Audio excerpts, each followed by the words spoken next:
Okay, back to the build of the T51 Cooper from 1959. I'm doing an early model. That's why it doesn't have the fin on it. And I may take the same master and make it into one who does have the fin on it, because I like that version too. I got tired for this test body of seeing BRG, so I painted it royal blue. What you're looking at here is the master for the tailpipe setup, which is not an easy thing to do on this car. And this will be tilted down inside here more when I get it right, so that it's actually coming down like this.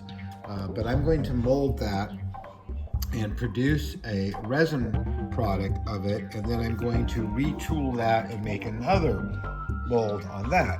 And on this, and of course, the other thing I want to point out is that you see how forward that is of center? That's how the real car is. So I had to readjust the frame. Now this frame is going to be my frame for my car, but I'm going to talk my friend into 3D printing a frame for this, which will be an option, which will hold this really super short can motors I'm picking up today, so that the motor fits just behind here, and it gives you full room to put a complete cockpit seat and one of Mark Tyler's immense miniature drivers in it. So here I am working on the buck for the Vacuform for the windshield. Now, how I do this is since I have a mold and I can cast up as many bodies as I need to. That's the master that I pulled this mold from, and this mold here is the waste mold. This is the one that was carved out of foam and fiberglass, which I molded and then cast up a resin one, and then, in case you haven't watched the other parts, and then I cast up a resin one and tooled it to be like this. Then I made a mold of that, which allowed me to make a test body from which I could figure out how the frame goes in, how large this opening for the exhaust needs to be, and the fuel caps, and the position of the cuts needed for the suspension.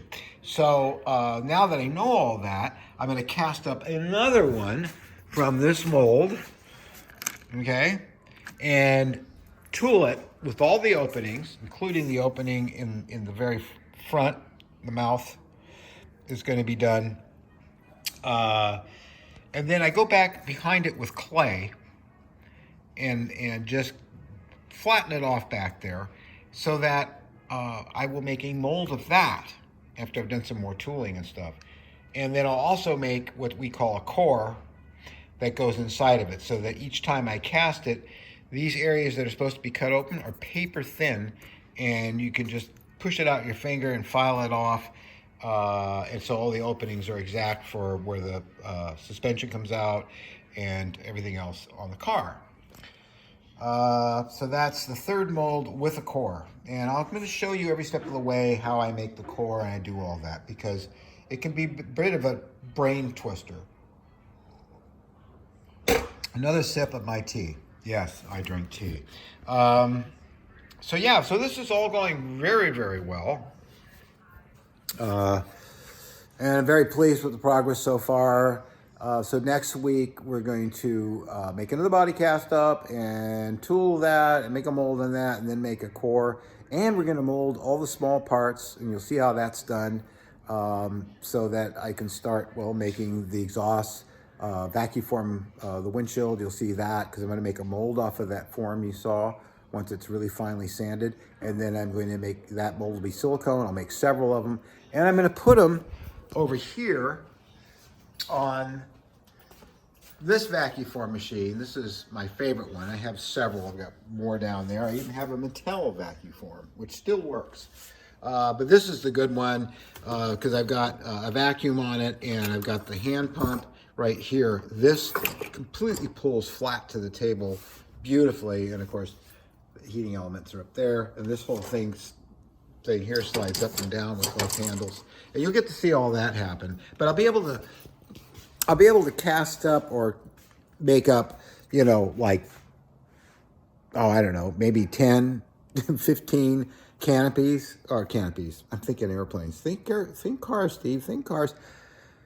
Windscreens at one time rather than waste a whole sheet of plastic to get one. So that's the deal we're going to do there. And I will show you all of that and how I do this.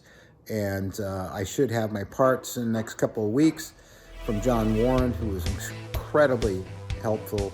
He machined up the wheels I needed, exactly the correct size to the actual car.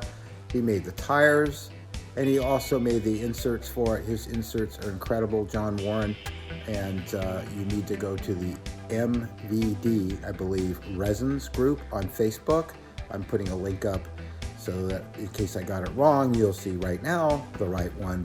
And John is your guy to go to for things like this. He's really, really good. Not to mention he's got a lot of resin bodies and stuff too that I like to have. In fact, I do have some of them. So anyway, I've babbled on enough. And we'll see you next week for another, I think, part 4, I don't remember, of the series on making a Cooper car body.